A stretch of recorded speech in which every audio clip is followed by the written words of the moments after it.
La Terre, notre superbe planète, regorge d'espèces en tout genre. Animaux, poissons, plantes, dont l'existence satisfait nos besoins sans le moindre effort. C'est une source abondante et infinie de nourriture.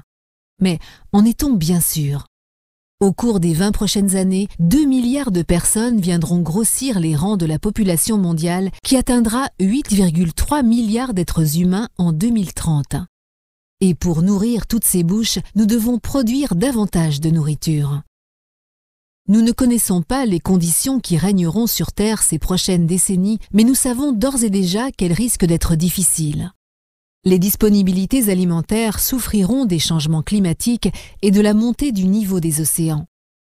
Les ressources génétiques sont la matière première qui nous sert à améliorer la qualité et la quantité de notre production vivrière. Pour survivre et s'adapter à de nouvelles conditions, le monde aura besoin d'autant de diversité génétique que possible dans le poisson, les animaux de ferme, les fruits et autres cultures. Plus la diversité diminuera, moins les générations futures auront de possibilités d'affronter les changements de l'environnement et les nouveaux besoins de l'homme. Il nous faut une stratégie.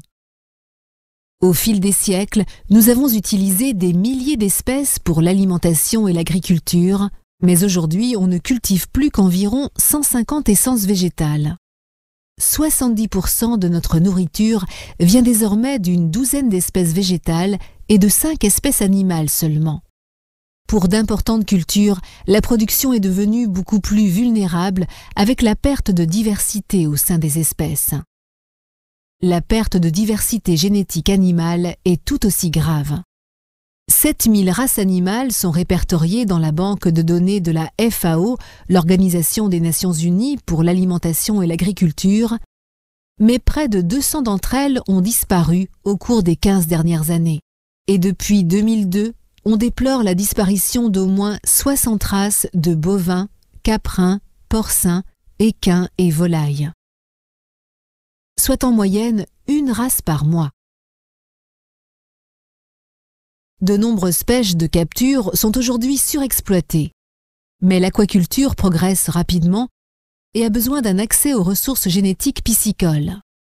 Or, l'absence de politique cohérente pour ces ressources constitue un grave problème. Par ailleurs, la bonne gestion des ressources génétiques forestières sera essentielle face à la déforestation, à la progression du désert et à la demande croissante d'arbres comme source d'énergie, de bois et d'aliments pour les animaux. Ce ne sont pas seulement des plantes, des animaux et des écosystèmes entiers qui sont en péril, mais les processus naturels essentiels qui sont menacés, comme la pollinisation par les abeilles ou la régénération du sol sous l'action des micro-organismes sous terre. En tant que principal organe intergouvernemental s'occupant de la faim dans le monde, la FAO a mis en place la Commission des ressources génétiques pour l'alimentation et l'agriculture en 1983. Cette commission s'emploie à freiner la perte de diversité génétique, à mieux utiliser cette diversité pour nourrir la planète et à garantir un partage équitable des avantages qui dérivent de son exploitation. En 2007, 168 pays étaient déjà membres de la Commission. Depuis sa fondation, la Commission a négocié et élaboré des accords et des codes de conduite internationaux visant à promouvoir la bonne gestion et la disponibilité des ressources génétiques. Citons notamment le traité international sur les ressources phytogénétiques pour l'alimentation et l'agriculture qui est entré en vigueur en juin 2004 et a marqué un tournant.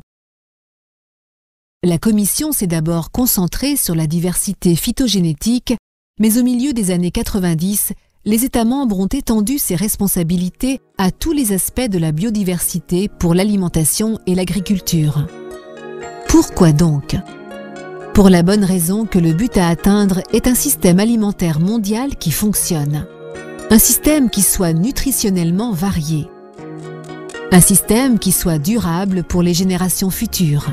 Et ceci est un but qui ne peut être atteint qu'en faisant appel à toutes les composantes de la biodiversité pour l'alimentation et l'agriculture.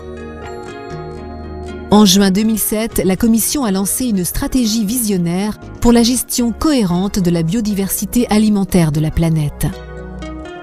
Dans le cadre de ce programme de travail, glissant sur plusieurs années, la Commission se chargera de consolider les plans de gestion pour la diversité végétale et animale, lancer les toutes premières évaluations mondiales des ressources génétiques forestières et halieutiques et mieux comprendre le rôle des micro-organismes dans la production vivrière.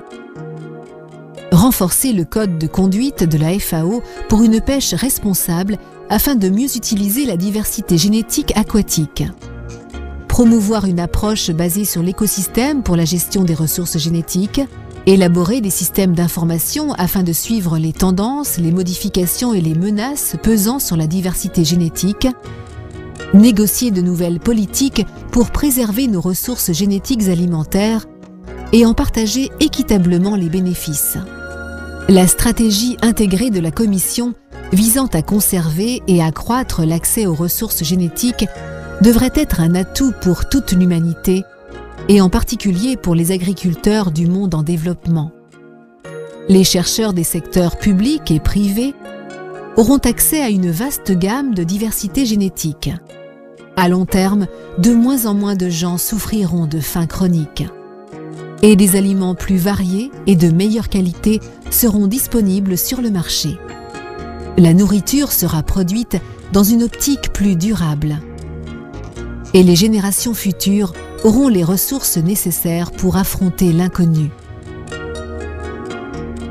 Cette stratégie aujourd'hui est un investissement pour demain.